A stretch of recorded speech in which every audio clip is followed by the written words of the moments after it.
boa tarde, boa noite para quem está assistindo esse vídeo. Meu nome é Vinícius Pinho e eu estou aqui para apresentar o trabalho final da disciplina da Introdução à Ciência de Dados, que eu, junto ao Léo Soares, analisamos as prisões por posse e distribuição de maconha nos Estados Unidos. A gente está focado aqui nos impactos das políticas estaduais e alguns outros indicadores. E, bem, eu queria falar dos nossos objetivos principais, que a gente quer avaliar os impactos dessas políticas de descriminalização e legalização da maconha nos Estados Unidos e como que ela afetou socialmente a população. Nós pegamos duas cidades dos Estados Unidos para esse estudo, que é Los Angeles, no estado da Califórnia, e Washington, D.C., que é a capital do país. E, para quem não sabe, os Estados Unidos têm grande parte dos estados hoje legalizados em relação à maconha, tanto na parte recreativa quanto medicinal. E a gente quer estudar os impactos que isso teve nas taxas de encarceramento do país. Então a gente está buscando aqui analisar variações nas taxas de encarceramento por gênero, etnia, faixa etária, nas duas cidades. E a gente está preocupado também em examinar a evolução temporal dessas prisões, pré e pós-legalização, né? Que ocorreu em 2016 em Los Angeles e 2015 em Washington. Sobre os datasets que a gente pegou, a gente buscou direto dos portais de transparência das cidades. E as fontes são diretamente a polícia de Los Angeles e a polícia da cidade de Washington. Então, os dados eles têm ali um viés intrínseco a eles, porque muitos dos dados a gente vai ver que são muito subjetivos. No próprio portal eles falam que são transcrições das acusações principais, então pode ter algumas discrepâncias, mas no geral são dados muito bem estruturados, muito bem trabalhados. E quanto à temporalidade, a gente tem aqui a base de Washington possuindo dados de 2012 a 2023 e a base de Los Angeles possuindo dados de 2010 a 2019. Os dois abrangem bem essa transição pré e pós-legalização. Então, partindo aqui para a parte mais do discovery dos dados, a gente tem alguns gráficos aqui para mostrar, que são mais explicativos da base. A gente vai começar aqui com a distribuição etária, que a gente teve que normalizar, porque as duas cidades têm... Todos os nossos gráficos são normalizados, porque as duas cidades têm uma cardinalidade bem diferente dos dados.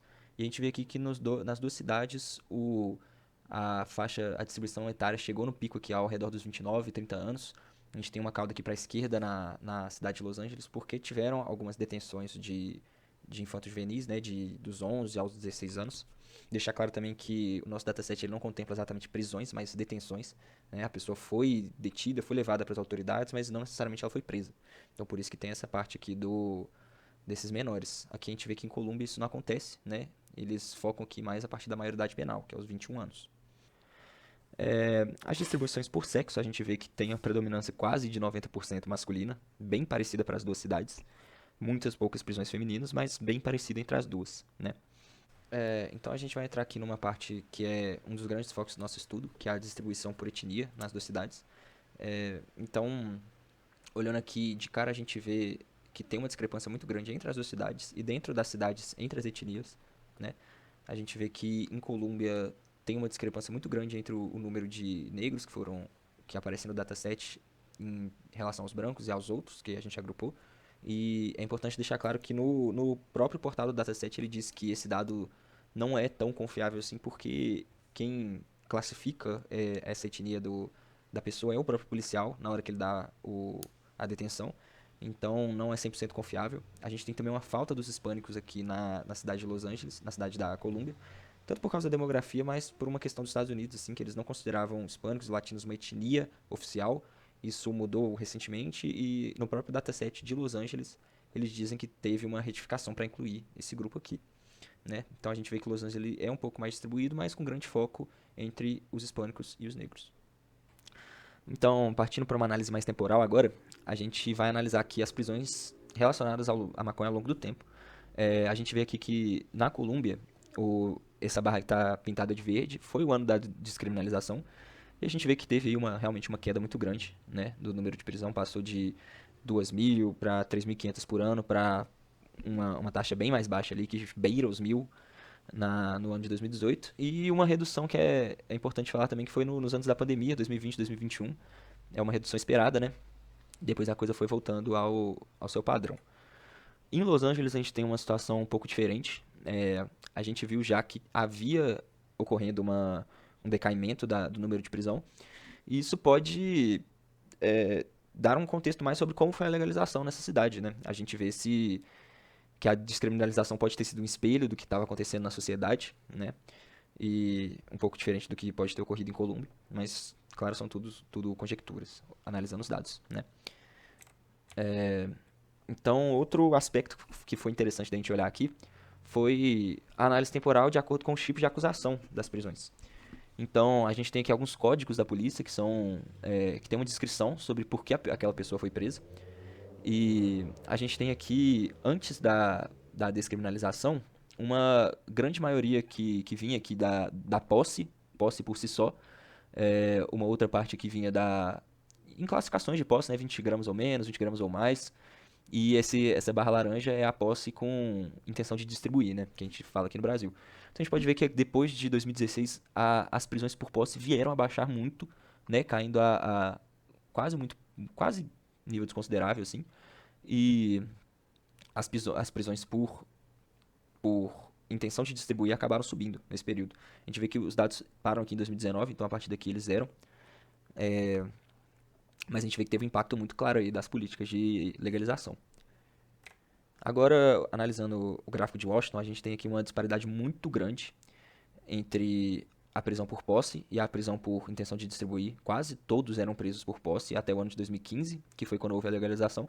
E a gente via aqui que realmente eles levaram a sério a questão de não realizar prisões por posse, porque pelo menos não foi catalogado como tal. A partir de 2015 aqui ela vem também a um nível quase desconsiderável, mas ao mesmo tempo as prisões por posse com intenção de distribuir subiram no período.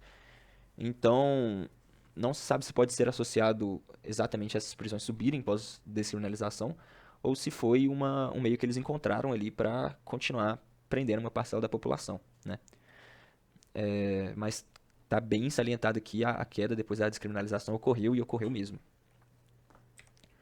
Então, outra análise que é interessante aqui fazer é das prisões por etnia ao longo dos anos. Esse gráfico dá uma visualização melhor para a gente do que o último, porque a gente consegue ver que em quase todos os anos nós tivemos em Washington uma porcentagem de 90% de cidadãos presos por porte de maconha, né? A gente tem uma baixíssima porcentagem de asiáticos, e essa parte aqui de cima são os brancos. Aqui temos os outras etnias que foram agrupadas. A gente vê aqui que no ano da pós-legalização ela deu uma ajustada, uma diferença assim, mas não foi nem perto de deixar o gráfico balanceado e um destaque para o ano de 2023 aqui que nós tivemos quase 100% das prisões catalogadas como da etnia negra, né? Aqui no gráfico de Los Angeles a gente tem um gráfico um pouco mais distribuído. Eles botam aqui também os hispânicos muito mais em evidência, né? Mas a gente vê ainda que somando os hispânicos e os negros, que são populações marginalizadas, eles ainda atingem quase 80% das prisões. A partir de 2016 o gráfico deu uma leve mudada, mas continuou basicamente na mesma proporção, né? Então é muito interessante essa análise. Agora, queria partir aqui para as inferências estatísticas que a gente fez com o conteúdo da matéria. E a gente usou aqui uma abordagem que foi discutida em sala de aula, que é para a gente conseguir fazer uma inferência quando a gente tem vários grupos diferentes, né? A gente pegou até um exemplo parecido, que são de múltiplas etnias, e a gente usou aqui uma estatística que é a Total Variation Distance, que ela compara basicamente dois vetores de proporção. Ela pega a diferença do valor absoluto de cada uma e soma para dar um valor para a gente. Então esse valor diz quanto os dois vetores se diferenciam em questão de proporção, né? A gente escolheu utilizar ela porque a gente tem vários grupos étnicos, e se a gente tivesse duas amostras apenas, como de brancos e negros, outro exemplo que a gente viu em sala de aula, a gente podia só comparar as proporções diretamente, fazer amostras, enfim, seria um outro caminho. Mas nosso foco aqui vai ser comparar a amostra que a gente viu para cidades e a demografia da população, né? A gente vai ver se é uma situação considerada provável ou não de ocorrer aleatoriamente. E a gente buscou esses dados do censo de 2020 dos Estados Unidos, né, das duas cidades. A gente bateu com algumas outras fontes e viu que eles estão meio condizentes, assim. A gente comparou aqui as demografias aqui em azul, nesse gráfico de Los Angeles, com as prisões. A gente vê aqui que tem uma diferença grande da proporção de negros e da demografia mesmo da população, asiáticos também. E aqui na cidade de Washington a gente vê que é uma discrepância muito, muito maior, né, do que a cidade de Los Angeles. E isso por si só já é um indicador muito grande pra gente que existe algum tipo de viés aqui, né? Então, o teste que a gente fez, a gente basicamente pegou esse vetor de demografia populacional e tirou 10 mil amostras aleatórias, né, de acordo com o script em Python que o próprio professor disponibilizou pra gente. Então aqui está comparando cada amostra que a gente retirou com a demografia da população, a gente computou a variância, a distância da variação entre os dois vetores, e a gente vê aqui que teve algo que se assemelha a uma distribuição normal nas duas cidades, e os valores que a gente observou estão muito, muito distantes do que a gente esperaria para um caso aleatório. Né? A gente não se preocupou com os percentis aqui, com a taxa de certeza que a gente tinha, né? A taxa enfim, da gente saber quantos por cento esse resultado poderia ser considerado como uma rejeição à nossa hipótese, porque eles deram bem, bem fora da curva, tanto que o gráfico ficou até um pouco esmirradinho aqui para a esquerda, no caso da Colômbia, mas essa foi a análise que a gente fez. Né? Tá tudo bem documentado lá no nosso notebook. A gente fez algumas regressões lineares também, que a gente tentou relacionar a idade média das prisões com o ano, para ver se tinha alguma explicação, alguma relação entre as duas variáveis, né? E a gente achou uma regressão aqui que mostra uma correlação entre o ano que vai se passando e a diminuição da idade média. Né? A gente deixa claro aqui que isso não explica uma relação de causalidade, não necessariamente o ano ter se passado fez a idade média decair, mas existe uma correlação forte, aqui no caso da cidade de Colômbia. A gente viu aqui o nosso coeficiente de determinação, ele está bem alto, o erro quadrado médico está baixo, então a gente diz que esse gráfico explica muito bem, que essa reta explica muito bem os dados. E a gente tem o contrário aqui na cidade de Los Angeles, justamente porque nós tivemos um aumento muito grande em alguns anos da Idade Média, então esse não parece estar muito correlacionado, esses fatores, essas variáveis, né? A gente viu aqui que o nosso coeficiente de R2 ele deu baixíssimo, então explica muito pouco essa reta, esses dados. Nosso erro quadrado médico também deu bem alto comparado com o gráfico de Colômbia.